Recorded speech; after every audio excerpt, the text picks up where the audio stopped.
নমস্কাৰ বন্ধুসকল, কেইদিনমান আগতে আপোনালোকে এই ভিডিঅ'টো নিশ্চয় দেখিছে। এজন মানুহে কাণত হেডছেট লগাই পেলাই কিবা কথা কৈ আছে আৰু এই ভিডিঅ'টো প্ৰায় গোটেই ভাৰতবৰ্ষতে নহয়, গোটেই পৃথিৱীতে বিয়পি পৰিছে বুলি আমি ক'ব পাৰোঁ। আৰু এই ভিডিঅ'টো বনোৱাৰ অৰ্থ এইটোৱে আছিল যে সি নিজকে শেষ কৰাৰ আগতে নিজৰ যি জীৱনৰ কিছুমান কথা তেখেতে এই ভিডিঅ'টোত বৰ্ণনা কৰিছে আৰু তাৰপিছত তেখেতে নিজকে এই পৃথিৱীৰ পৰা সমাপ্ত কৰি পেলায়। আৰু এই গোটেই ভিডিঅ'টো প্ৰায় 85 মিনিটমান আছিলে আৰু এই 85 মিনিটৰ ভিতৰত তেখেতে বুজায় তেখেতে নিজৰ ঘৈণীয়েকে আৰু নিজৰ শহুৰেকৰ যি পৰিয়াল তেখেতসকলে কেনেকৈ সেই অতুল সুভাষক নিজক শেষ কৰিবলৈ বাধ্য কৰি পেলাইছিল। আৰু এই কিছুমান আইনে আমাৰ আজিও এই ভাৰতবৰ্ষত বহুত এনেকুৱা মানুহ আছে যিবোৰে নিজৰ ঘৈণীয়েকৰ বা শহুৰেকৰ ঘৰৰ কিছুমান কেছত ফচি তেনেকৈ মৃত্যুমুখত পৰিবলগীয়া হৈছে। আৰু এই গোটেইবোৰ হৈছে আমাৰ যি আইনৰ দুৰ্বলতাৰ কাৰণে। যিমানবোৰ আইন আছে কেৱল মহিলাসকলৰ বাবে, কিন্তু আজি এই আইনক এটা নিজৰ ষ্ট্ৰং ছাইড লৈ পেলাই সেই মহিলাগৰাকীয়ে, যিজনী অতুল সুভাষৰ ঘৈণীয়েক নিকিতা সিংঘানিয়া আৰু তেখেতৰ যি মাক নিশা সিংঘানিয়া, তেখেতক গোটেই পৰিয়ালটোৱে এনেকৈ সুবিধা লৈছে সেই আইনবোৰৰ ওপৰত নিৰ্ভৰ কৰি। আৰু গোটেই সেই অতুল সুভাষৰ ফেমিলিক আজি বহুত ডাঙৰ বিপদৰ সন্মুখীন হ'বলগীয়া হৈছে।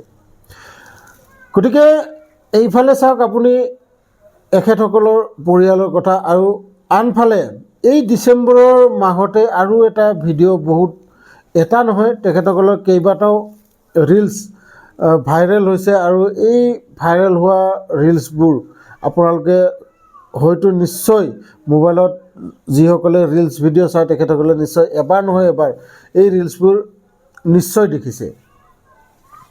তেখেত দুয়োজনী, গিৰিয়েকৰ নাম হ'ল বিবেক পাঙেনি আৰু ঘৈণীয়েকৰ নাম হ'ল সৃজনা সুবেদী।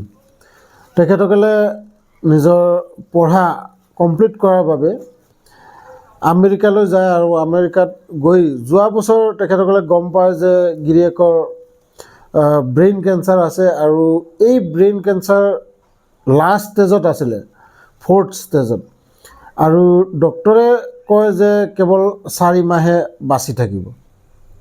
তথাপিও সেই ঘৈণীয়েকজনীয়ে যিমান পাৰে নিজৰ ফালৰ পৰা বচাই ৰাখিবলৈ চেষ্টা কৰিছিল, যিমান যি সুবিধা দিব পাৰে সেইখিনি দিছিল। গিৰিয়েকে যেতিয়া চুলিবোৰ খুৰাই দিয়া হয় গিৰিয়েকৰ, তেতিয়া নিজেও ঘৈণীয়েকে নিজ হাতেৰে নিজৰ চুলিবোৰ কাটি চুটি কৰি লয় আৰু যাতে গিৰিয়েকে এবাৰ হাঁহি দিয়ে বা গিৰিয়েকে সুখত থাকে, ভালে থাকে। এইবোৰ বহুত ধৰণৰ ভিডিঅ' তেখেতসকলে নিজৰ প্ৰত্যেক এটা মুমেণ্ট এই ভিডিঅ'ৰ জৰিয়তে তেখেতসকলে শ্বেয়াৰ কৰিছিল। আৰু এই ভিডিঅ'বোৰ আজি 15-20 দিন ধৰি ভাইৰেল হৈয়ে আছে। আৰু অৱশেষত 19 ডিচেম্বৰ তাৰিখে বিবেক পাঙেনি এই পৃথিৱীৰ পৰা গুচি যায়। আৰু তেখেতৰ যি পত্নী বহুত কন্দা কটা কৰে বা এনেকুৱা কিছুমান প্ৰেমৰ কাহিনী, যিটো কাহিনী আজি গোটেই ভাৰতবৰ্ষতে চৰ্চিত হৈ পৰিছে। গতিকে তেনেকুৱাও কিছুমান পৰিয়াল আছে। আৰু ষ্টাৰ্টিং দুয়ো পৰিয়ালৰে ছেমেই। সেই অতুল সুভাষেও ভাল পাই বিয়া পাতিছিল আৰু এই বিবেক পাঙেনি আৰু সৃজনা সুবেদী তেখেত দুয়োজনেও ভাল পাই বিয়া হৈছিল।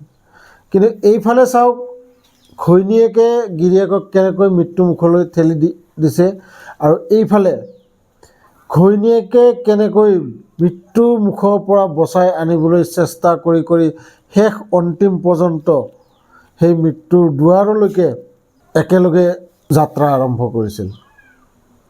গতিকে দুয়োটাই একেই কাহিনী, কিন্তু যাৰ ৰিজাল্ট টোটেলি অপজিট। সেইবাবে ভাৰতত বৰ্তমান এই দুয়োটা ঘটনালৈ বহুতেই চৰ্চিত, আপোনালোকে ছ'চিয়েল মিডিয়াত হয়তো পায়েই আছে।